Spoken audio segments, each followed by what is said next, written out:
Half life या अर्धायु क्या होती है? हाफ लाइफ, ठीक है।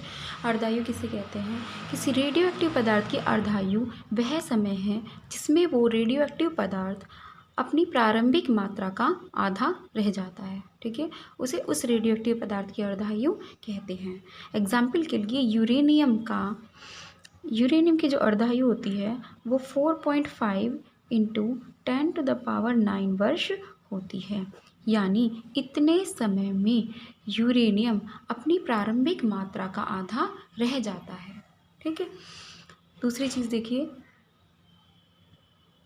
अर्ध आयु व क्षय नियतांक में संबंध।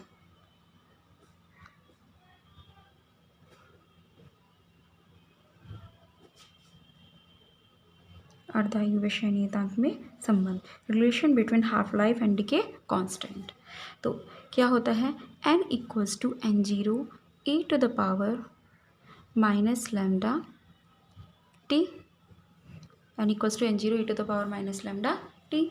तो स्टार्टिंग में यदि स्मॉल t ये जो समय है वो कैपिटल T हो जाए, यानी अर्ध आयुकाल हो जाए, तो हमारा जो प्रारंभिक मात्रा थी कितनी थी? n0।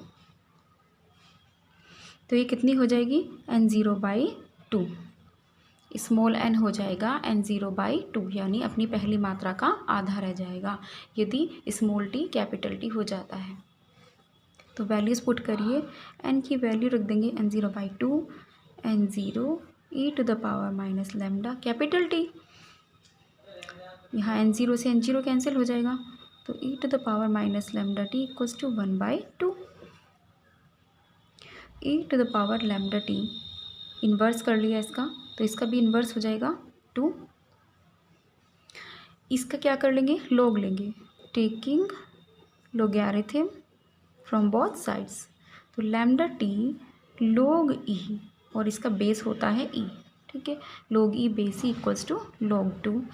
log e base e इसकी वैल्यू होगी 1, तो यहाँ से log 2 equals to λt। log 2 का मान होता है 0.6931, अपॉन में आ जाएगा लैम्डा इक्वल्स टू टी, यानी अर्धायुकाल कैपिटल T इक्वल्स टू हो जाएगा ये। अब समझेंगे हम सक्रियता को। किसी रेडियो एक्टिव पदार्थ की सक्रियता या एक्टिविटी क्या होती है? किसी रेडियो एक्टिव पदार्थ की सक्रियता उस पदार्थ में उपस्थित परमाणु की क्षय होने की दर के अनुक्रमानुपाती होती है, यानी R अनुक्रमानुपाती हो जाएगी क्षय होने की दर, यानी -dN/dt, ठीक है। और हमें पता है कि -dN/dt रदरफोर्ड तथा सोडी के नियम से होता है कैपिटल N के प्रोपोर्शनल, यानी अविघटित परमाणु की संख्या के अनुक्रमानुपाती होता है। तो इसको हम लिख सकते हैं R अनुक्रमानुपाती कैपिटल N। तो यहाँ से डेफिनेशन भी चेंज हो जाएगी। किसी रेडियोएक्टिव पदार्थ की सक्रियता उस पदार्थ में उपस्थित अविघटित परमाणुओं की संख्या के अनुक्रमानुपाती होती है। अब प्रूफ करना है कि n equals to n0 1/2 n, इसको हमें प्रूव करना है। तो कैसे करेंगे? देखिए, कैपिटल T समय में यानी अर्धायुकाल में कोई पदार्थ अपनी मात्रा का आधा रह जाता है, यानी कितना हो जाएगा? आधा रह जाता है। स्मॉल n की वैल्यू n0/2। तो एक अर्धायु के पश्चात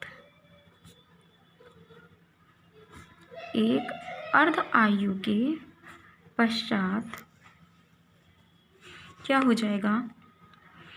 स्मॉल n इक्वल्स टू हो जाएगा n0/2, ठीक है। जब स्मॉल t बराबर क्या होगा? Capital T।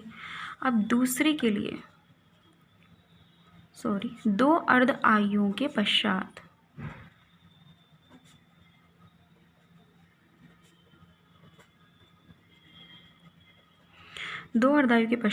n equals to हो जाएगा n0/4, और उसको हम लिख सकते हैं ऐसे, ठीक है। तो यहाँ small t equals to 2t।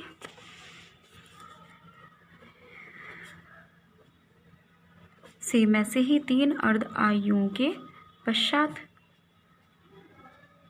ठीक है, क्या हो जाएगा? Capital N equals to n0/8, यानी n0 × 1/2 की पावर 3।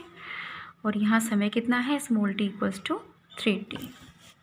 ओके, तो इससे एक जनरल फॉर्मूला हमारा निकल रहा है कि n = n0 1/2। जब एक अर्धायु के पश्चात है तो n = n0 × 1/2। ठीक है, 2 अर्धायु के पश्चात है तो n0 1/2 की पावर 2। 3 अर्धायु हैं तो n0 1/2 की पावर 3। तो इससे हम जनरल फॉर्मूला निकाल लेते हैं, n = n0 1/2 की पावर n।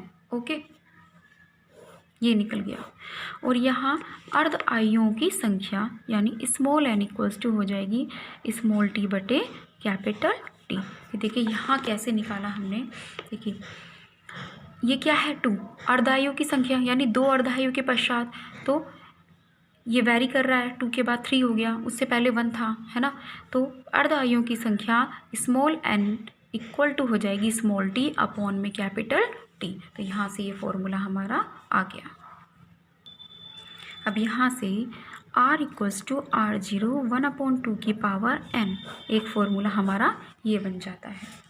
ठीक है, किसी रेडियोएक्टिव पदार्थ की सक्रियता और समय के बीच जो ग्राफ होता है वो चरघातांकी वक्र होता है, उसको बना लेंगे।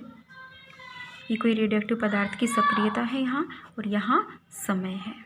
ठीक है, तो उसका चरघातांकी वक्र कैसे आएगा, इस तरीके से,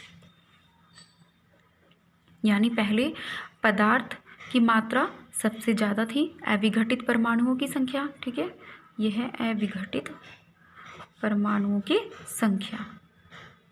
तो जब स्टार्टिंग में अविघटित परमाणुओं की संख्या सबसे ज़्यादा थी, लेकिन जैसे जैसे हमारा टाइम बढ़ता है अविघटित परमाणुओं की संख्या में कमी होने लगती है, और ये कमी जो होती है वो तेज़ी से होती है, धीरे धीरे। और जैसे ही हमारा समय और ज़्यादा बढ़ता है तो अविघटित परमाणुओं की संख्या की दर कम होने लगती है ना।